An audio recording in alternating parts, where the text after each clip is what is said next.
everyone.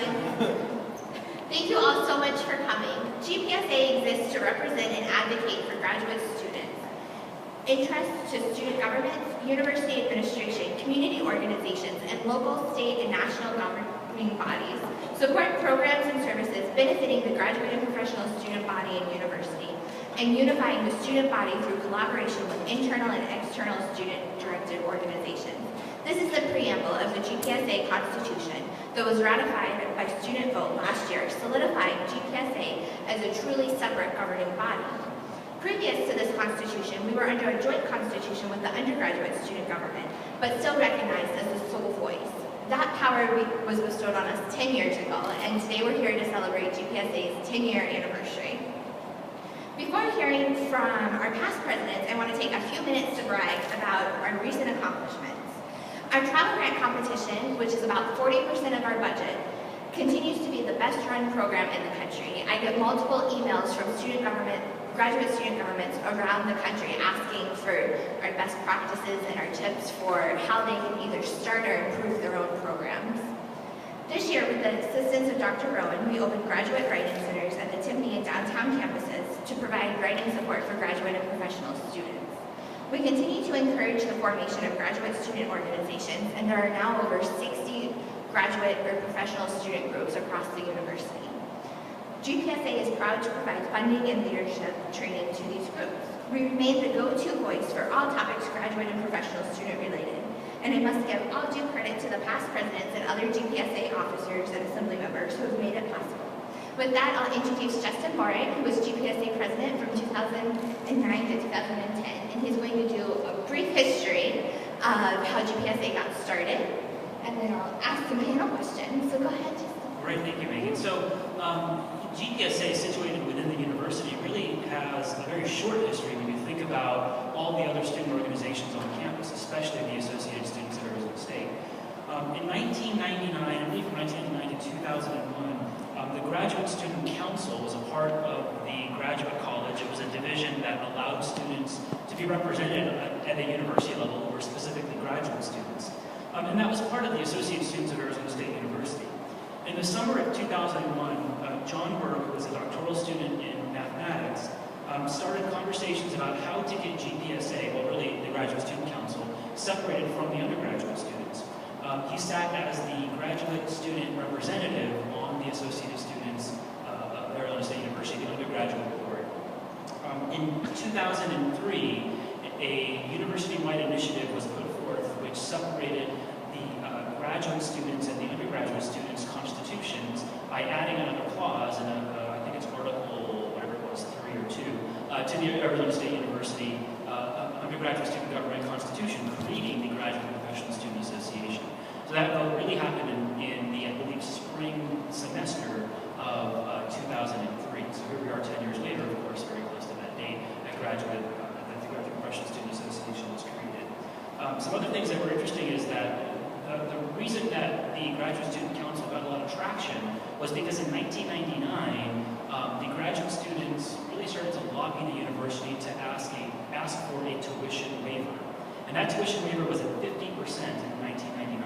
It grew to a full tuition waiver in 2003. So really it's only been 10 years that graduate students at Arizona State University have had a full tuition waiver.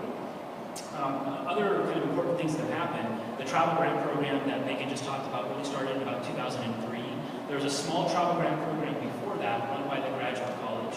And in fact, I think they still ran that small program for many years until finally they said, clearly GPSA does that better. The Graduate Research Support Program, that's the big research grant given each year, that started, I think, in about 2001, and so that program has been sponsored by what was then the Office of the Vice President for Research and Economic Affairs. I don't know what that office is called these days, but that's what it was then.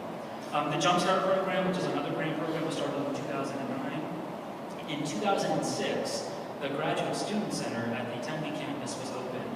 So it's not that old, the office for GPSA was. Prior to that, I saw the old offices. They were right next to the undergraduate student government office up in the Memorial Union. In 2009, October 9th of 2009, so not too far from today, the Graduate and Professional Student Association signed an agreement with all the other campuses and then passed a vote to allow any student who's a graduate student at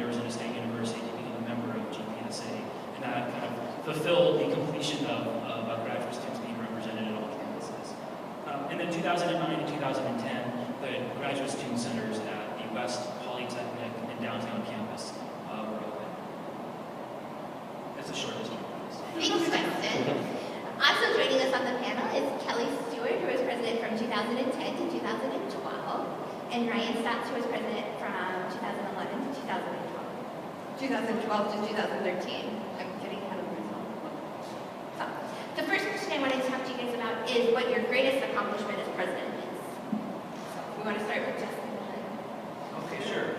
I think the most challenging thing that happened, and also it became the best decision that we made as an association, was really pushing to get graduate and professional students at all campuses part of GPSA. And it was a really hard sell for the undergraduate students to take membership away from their organizations, especially in places like downtown, where there was a heavy graduate student population in some of the programs. But we realized that one of the issues that graduate students had is they weren't being represented completely well by the undergraduate students. So really ensuring that we got GPSA at all campuses was, I think, the biggest accomplishment that I had during my presidency. That and the graduate student centers, which I hear are still around, which is nice to see. And you know, too, bigger, the Polytechnic one is going to be bigger. Polytechnic is expanding to twice its size. It's very exciting. And the West one is giant already, so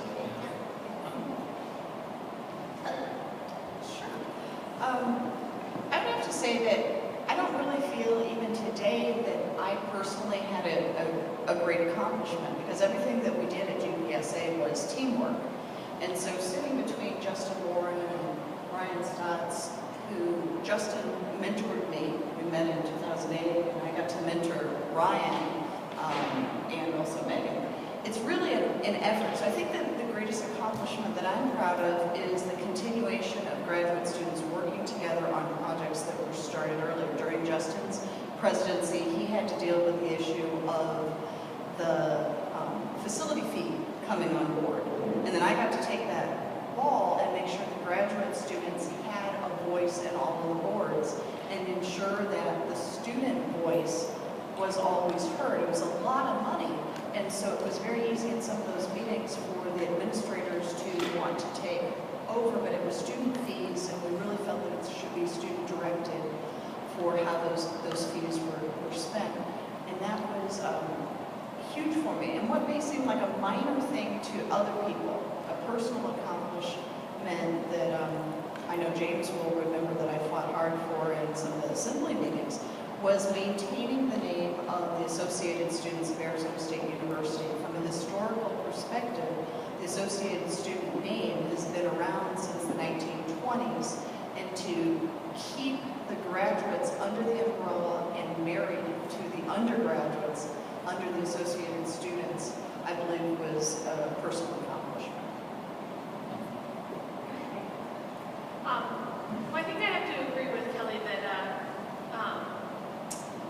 I can't really think of one big personal accomplishment. I actually started as an assembly member under Justin, and I would have to say that the transformation to be a pan-campus government has definitely been one of the best things and one of the most transformational things that's happened at GPSA.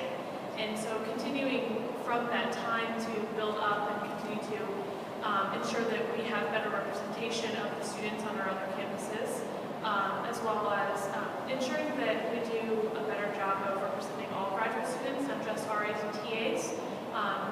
Since about 2/3 of our graduate student population are not on RAs and TAs who are paying out of pocket, we've been focusing a lot of our time dealing with those issues and making sure that the conversation isn't just around RAs and TAs when we talk about tuition and everything like that.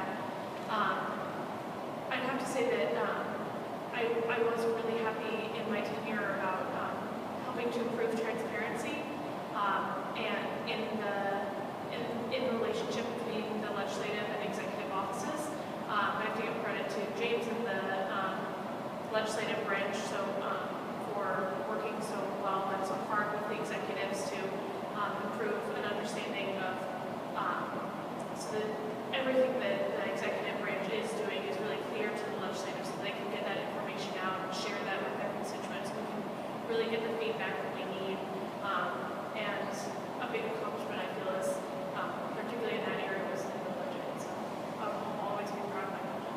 The budget is beautiful. So moving on, what was one of your challenges that you faced and how did you resolve? Do you want to go table order? Sure. Okay, so it's a good question. I actually kind of thought about this a little bit. I didn't really come up with a challenge because you all could probably agree with me, all three of you, that every day is a challenge. and so surviving the day was, I think, the biggest challenge. But that being said, really getting the graduate students behind the idea that we should expand campus was difficult. And you both were around for that. You remember the conversations we had. And Yeah, I wasn't on board at first. most people weren't on board, right? And so that was the challenge, is convincing people, really not convincing, but demonstrating benefit. I think that was the hard thing to do, is to demonstrate how this was a benefit. Because at first, honestly, it was a resource suck.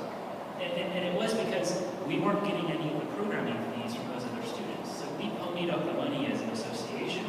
That caused a lot of internal struggle for us as a Tempe campus. But I'm glad it happened. I'm glad, and I think we can all look back and say it was a good thing that we persevered through. I think the one way that I know that myself and then all the VPs that were working with me at that time got through challenges were really through dialogue. And I will say that there were some times, I was talking to Ryan about this, James, I'm sorry, about this